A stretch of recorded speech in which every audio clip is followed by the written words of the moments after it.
একেবারে সম্মুখ সমরে ইরান আর ইসরায়েল, দফায় দফায় চলছে মিসাইল আর ড্রোন হামলা। হাইপারসনিক মিসাইল হামলা চালাচ্ছে এবার ইরান, আর পাল্টা জবাব দিতে ছাড়ছে না তেল আভিভও। তেল আভিভ এবার টার্গেট করেছে ইরানের তেহরানের যে সমস্ত পরমাণু ঘাঁটি, সেগুলোকে পুরোপুরি ধ্বংস করে দিচ্ছে এবার তেল আভিভ।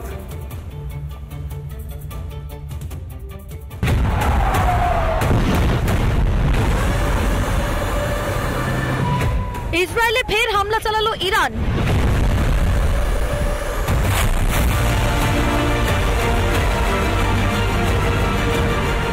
তেল আভিভে আছড়ে পড়ল তেহরানের একের পর এক মিসাইল।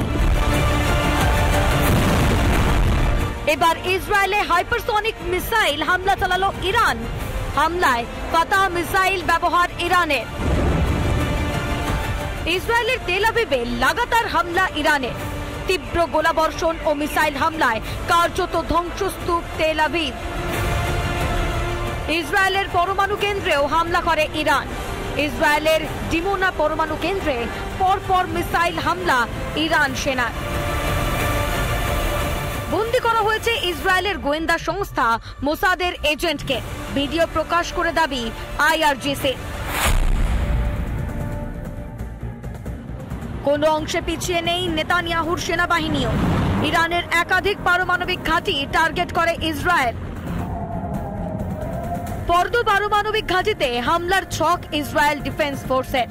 ইরানের ইস্পাহান প্রদেশে মিসাইল হামলা করে ইসরায়েল। মিসাইল হামলার জেরে গুদামে বিশাল বিস্ফোরণ। একের পর এক মিসাইল হামলা ইসরায়েলের। ইরানে 12টি ক্ষেপণাস্ত্র হামলা চালায় ইসরায়েল। যুদ্ধের মাটি 1 ইঞ্চিও ছাড়তে রাজি নয় যুযুধান দুই দেশ। আর এসবের মাঝে ভুগতে হচ্ছে সাধারণ মানুষকে। রিপাবলিক বাংলা। এবারে আর কোনো রাগ ঢাক নয়, একেবারে সরাসরি যুদ্ধের ঘোষণা করে দিলেন ইরানের সর্বোচ্চ নেতা আয়াতুল্লাহ আলী খামেনি। যখন মার্কিন প্রেসিডেন্ট ডোনাল্ড ট্রাম্প তাকে ডেডলাইন বেঁধে দিয়েছেন, তাকে আত্মসমর্পণ করবার হুঁশিয়ারি দিচ্ছেন, আর এর মাঝেই যুদ্ধের জিগির তুলে দিলেন খামেনি।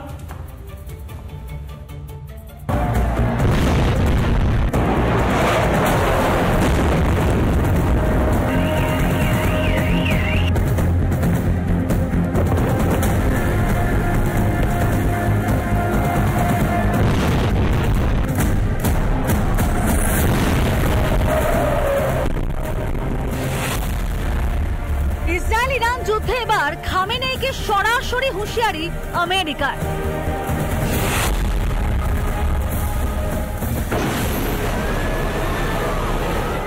যুদ্ধের আগুনে জ্বলছে মধ্যপ্রাচ্য। ইরানকে কোণঠাসা করতে এগিয়ে এলো মার্কিন যুক্তরাষ্ট্র। ইরানের সর্বোচ্চ নেতা আয়াতুল্লাহ খামেনেইকে নিঃশর্ত আত্মসমর্পণে হুঁশিয়ারি দিয়েছেন ডোনাল্ড ট্রাম্প, যার পর দুদেশের যুদ্ধ পরিস্থিতি আরো ভয়ঙ্কর চেহারা নিয়েছে।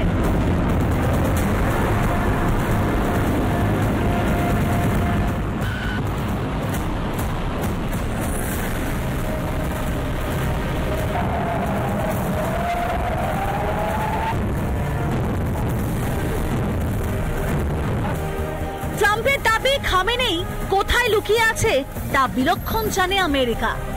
সোশ্যাল মিডিয়ায় মার্কিন প্রেসিডেন্ট লেখেন, খুব ভালো করে জানা আছে খামেনেই কোথায় লুকিয়ে আছেন। খামেনেই সহজ টার্গেট, কিন্তু তিনি সুরক্ষিত আছেন। খামেনেইকে আমরা এখনই মারব না। ইরানকে হুঁশিয়ারিও দিয়েছেন ট্রাম্প। খামেনেইকে নিঃশর্ত আত্মসমর্পণ করতে বলেছেন মার্কিন প্রেসিডেন্ট। পাল্টা সুর চড়ালো ইরানও। ট্রাম্পের হুঁশিয়ারি কয়েক ঘন্টার মধ্যেই পরপর পোস্ট করে যুদ্ধ শুরুর ঘোষণা করলেন আয়াতুল্লাহ খামেনেই। সোশ্যাল মিডিয়া ইরানের সর্বোচ্চ নেতা লেখেন, আমাদের অবশ্যই সন্ত্রাসী ইহুদিবাদী শাসন ব্যবস্থার বিরুদ্ধে কঠোর জবাব দিতে হবে। আমরা কোনো ইহুদিবাদীদের প্রতি দয়া দেখাবো না। তাহলে কি ইরানকে নাস্তানাবুদ করতে রণকৌশল তৈরি? ইরানকে হারাতে কি ইসরায়েলের সঙ্গে যুদ্ধের ময়দানে নামবে আমেরিকা? খামেনেইকে খতম করাই কি লক্ষ্য আমেরিকা ইসরায়েলের? এই আবহে 21টি ইসলামিক দেশেরই বা কি অবস্থান হবে? রিপাবলিক বাংলা।